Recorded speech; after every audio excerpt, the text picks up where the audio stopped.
안녕하세요. 반갑습니다. 날씨가 굉장히 추워졌습니다. 항상 감기 조심하시고 건강이 가장 중요한 것입니다. 건강에 각별히 신경을 쓰시기 바랍니다. 오늘도 인물 관상평을 한번 해보겠습니다. 이 사람은 요즘 인터넷에 굉장히 화제가 되고 있죠. 악행을 저지른 사람입니다. 김모모라고 제가 이름 밝히지 않겠습니다. 나이는 35살입니다. 이 사람의 관상평 하기 전에 관상을 공부하는 데는 물론 사진을 놓고 이렇게 관상을 평해가지고 공부하는 것도 굉장히 도움이 되나 그 이면에 그 바탕을 두고 있는 것이 자연의 이치입니다.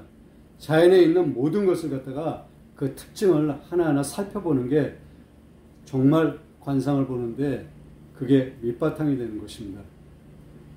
나무를 보고 느끼는 느낌이라든지 나무에서 느끼는 특징이라든지 동식물 마찬가지입니다.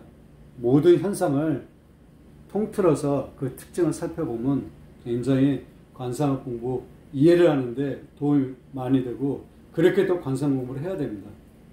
그런 의미로 오늘은 성질에 대해서 한번 먼저 공부를 하고 그리고 관상평을 한번 해보겠습니다.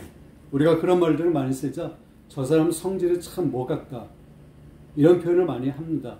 그러면 그 성질이라는 게 뭔지를 먼저 살펴보겠습니다. 성질이라는 것은 첫째가 마음의 바탕입니다.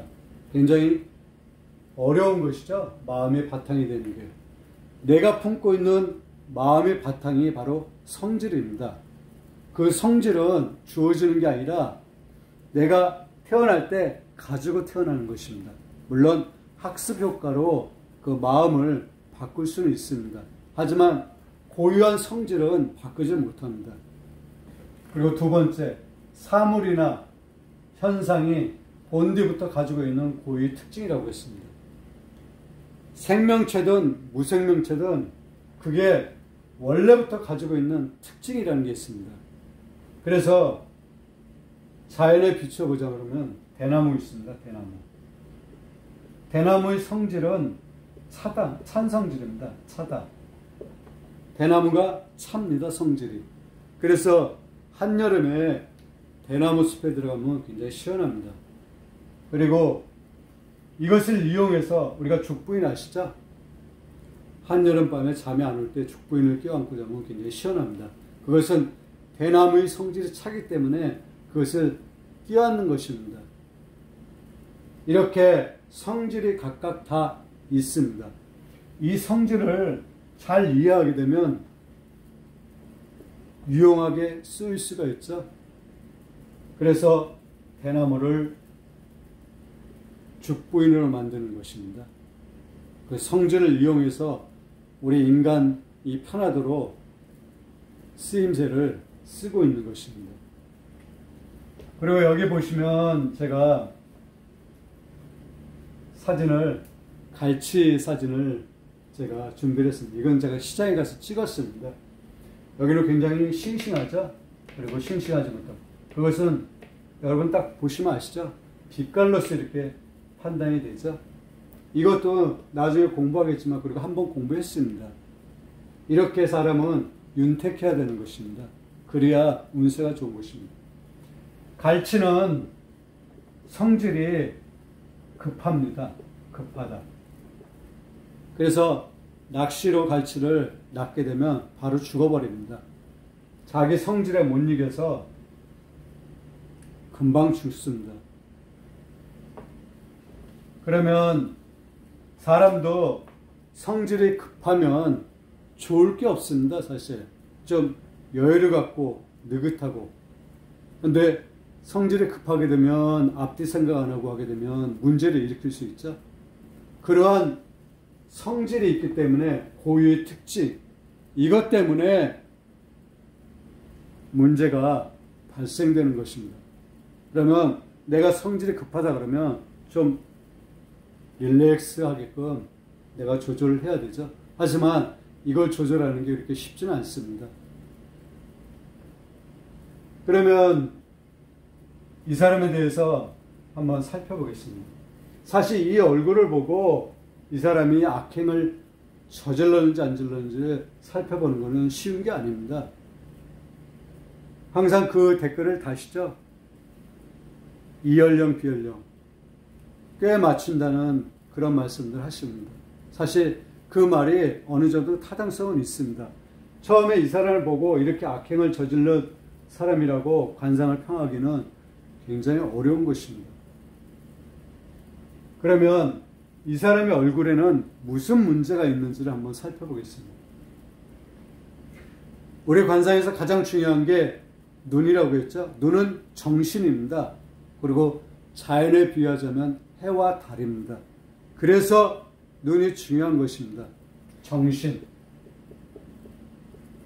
사람은 정신이 가장 중요한 것이죠. 물론 육체도 중요하지만 이게 문제가 생기게 되면 이렇게 선악을 구별을 못하게 되는 것입니다.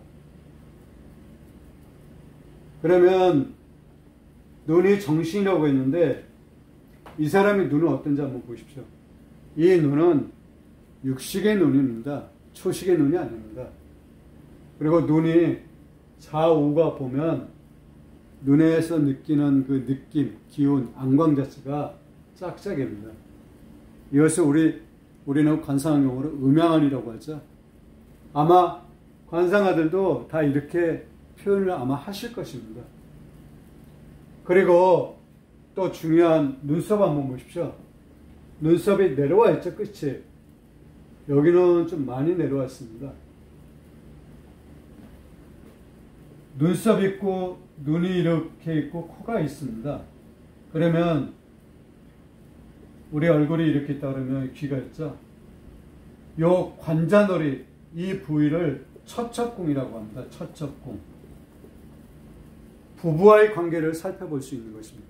그래서 이 처첩궁의 주름이 난잡하거나 탁하거나 점이 있거나 여기가 깨지거나 이렇게 되면 부부와의 관계가 좋지 못합니다. 그리고 이혼할 확률이 굉장히 많고요. 이혼을 하지 않더라도 애정 문제로 상대방한테 피해를 입힐 수 있는, 속을 썩일 수 있는 그러한 부위를 처첩궁이라고 합니다.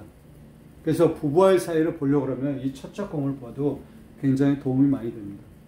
이 눈썹이 끝이 이렇게 처첩궁을 누르는 현상입니다. 누르게 되면 좋지 못한 것입니다. 그래서 이렇게 끝이 이 처첩궁을 누르게 되면 부부와의 사이, 애정관계에서 문제가 있다는 것입니다. 이 사람이 결국 애정 때문에 문제를 일으킨 사람이죠. 일방적인 그것도 애정입니다.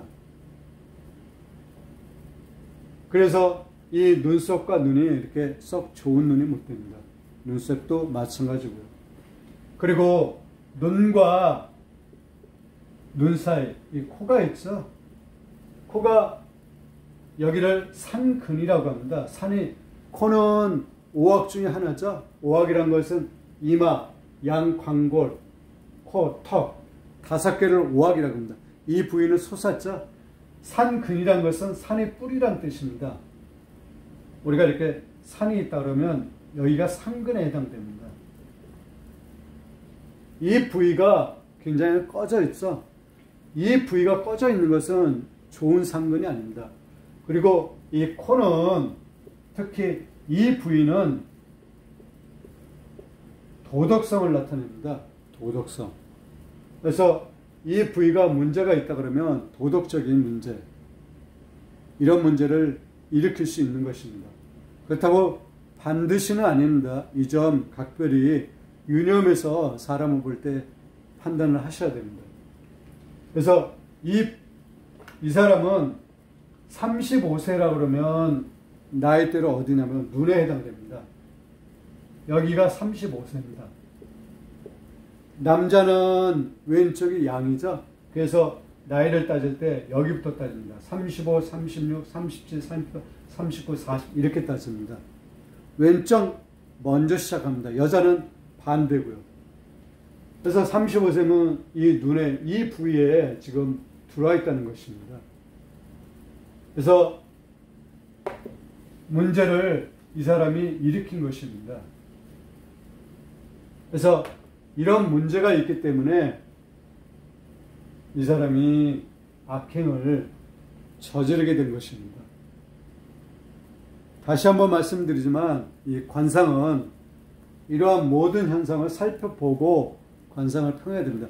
그리고 이런 분들을 많이 사진을 보고 관상 평하다 그러면 그 기운을 느낄 수가 있습니다. 내가.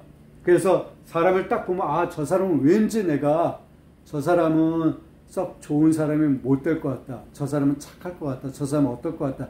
그 기운을 느끼는 것입니다. 그래서 이런 사진이라든지 사람을 많이 접하고 대화를 많이 나누고 그 사람이 행동 거지를 살펴보게 되면 그 기운을 느껴서 내가 사람을 판단하는 것입니다. 이게 관상인 것입니다.